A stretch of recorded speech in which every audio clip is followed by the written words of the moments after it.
الحمد لله كفى وسلام على عباده الذين اصطفى أما بعد فأعوذ بالله من الشيطان الرجيم بسم الله الرحمن الرحيم إن قارون كان من قوم موسى صدق اللہ العظیم۔ حضرات گرامی و سامعین کرام، قارون یہ عبرانی زبان کا لفظ ہے۔ قارون موسیٰ علیہ السلام کا چچا جان بھائی یا خالہ زاد بھائی تھا۔ قارون تورات کا حافظ بھی تھا۔ حضرت موسیٰ علیہ السلام اور ہارون علیہ السلام کے بعد قارون تیسرے درجہ کا عالم تھا۔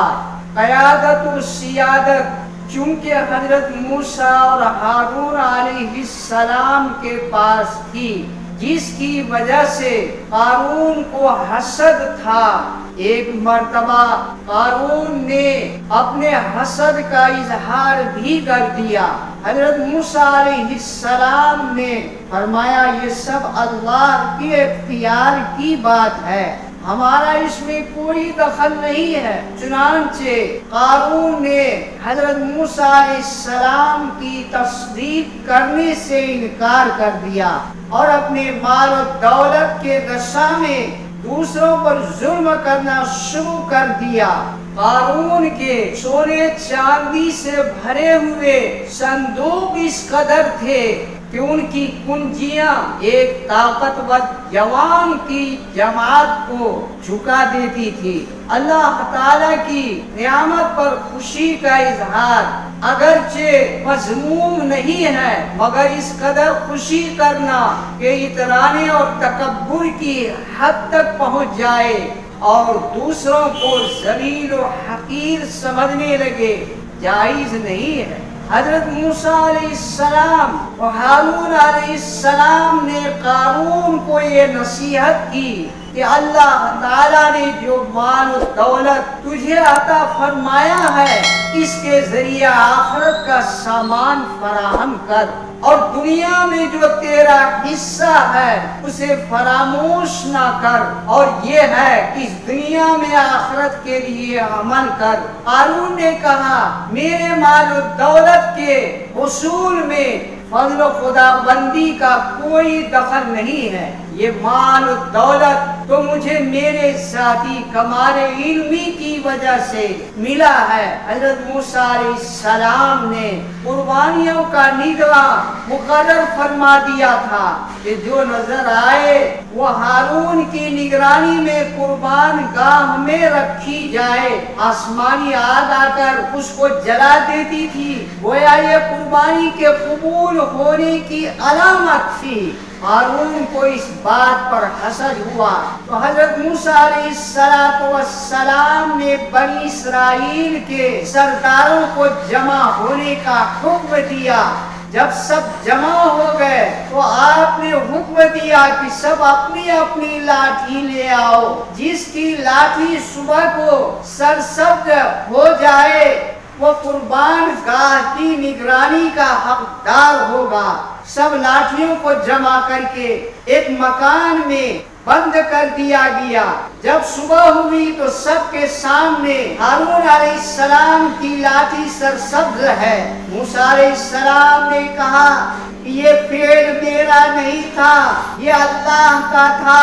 جب اللہ نے زکوٰۃ واجب فرمائی تو حضرت موسیٰ علیہ السلام قارون کے پاس آئے اور 20,000 دینار طے ہوا، مگر جب قارون نے حساب لگایا تو بہت زیادہ مال ہوا۔ گھبرایا اور بنی اسرائیل کو جمع کر کے قارون کہنے لگا کہ موسیٰ نے اب تک جو کچھ کہا مانا، مگر اب ان کو کفایت نہ ہوئی تو ہمارا مال لینے کی فکر میں ہے۔ قوم نے کہا تم عقل مند ہو، تم جو کچھ کہو گے ہم تسلیم کریں گے۔ قارون نے کہا فلاں عورت فاحشہ کو لاؤ اسے دے کر آمادہ کریں کہ موسیٰ علیہ السلام پر تہمت لگائے۔ غرض یہ ہے کہ وہ عورت آئی اور اسے بہت کچھ دے کر تہمت لگانے پر راضی کر لیا۔ حضرت موسیٰ علیہ السلام آئے اور وعظ فرمانے لگے، دین کے احکام بیان فرمانے لگے۔ چور کی سزا ہاتھ کاٹنا اور تہمت کی سزا 80 کوڑے لگانا، اگر زانی غیر شادی شدہ ہو 100 کوڑے لگانا، اور اگر شادی شدہ ہو تو سنگسار کر دینا۔ یہ بیان فرما رہے تھے۔ ہارون بولا یہ حرکت آپ نے فلاں عورت سے کیا ہے۔ آپ نے فرمایا اس عورت کو بلاؤ، اگر وہ عورت گواہی دے دے تو سچ ہے۔ اس عورت کو بلائی گئی۔ جب وہ عورت حاضر ہوئی تو موسیٰ علیہ السلام نے فرمایا، اے عورت، میں تجھے قسم دیتا ہوں جس نے بنی اسرائیل کے لیے دریا میں خشک راستہ کر پیدا کر دیا اور توریت نازل فرمائی، تو سچ سچ بتا۔ وہ عورت سکھائے ہوئے شیطانی تدبیر کو بھول گئی اور کہنے لگی، یہ لوگ جھوٹے ہیں، مجھے قارون نے اس قدر مال دے کر راضی کیا تھا۔ قارون یہ بات سن کر گھبرا گیا، سر جھکا لیا۔ اسی وقت موسیٰ علیہ السلام سجدے میں گر پڑے اور رو رو کر بارگاہ خداوندی میں عرض کیا، اے میرے رب، اس دشمن نے مجھے رسوا کرنا چاہا، میں تیرا رسول ہوں، تو مجھے اس پر مسلط کر دے۔ اللہ تعالیٰ کی طرف سے وحی آئی، اے موسیٰ، سجدہ سے سر اٹھاؤ، زمین کو حکم دو، جو کہو گے زمین وہ بجا لے آئے گی۔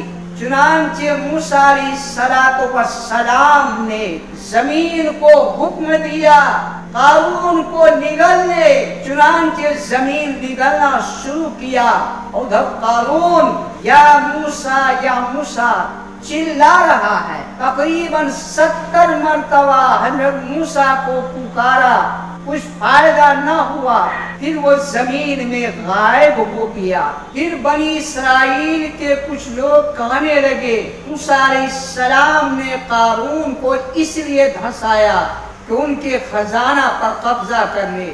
پھر موسیٰ علیہ السلام نے بارگاہ خداوندی میں 10 سوال عرض کیا کہ اس خزانہ کو بھی زمین میں دھسا دے۔ چنانچہ لوگوں نے یہ منظر دیکھا کہ زمین پھٹی اور خزانہ بھی دھستا گیا اور برابر دھستا چلا جا رہا۔ اس واقعہ سے میں آپ حضرات کو 2 باتیں بتانا چاہتا ہوں۔ پہلی بات یہ ہے، کسی پر الزام تراشی کرنا انتہائی سنگین گناہ ہے، اور دوسری بات یہ کہ مال و دولت کے نشے میں آ کر کے اترانا اور تکبر کرنا اللہ رب العالمین کو پسند نہیں ہے۔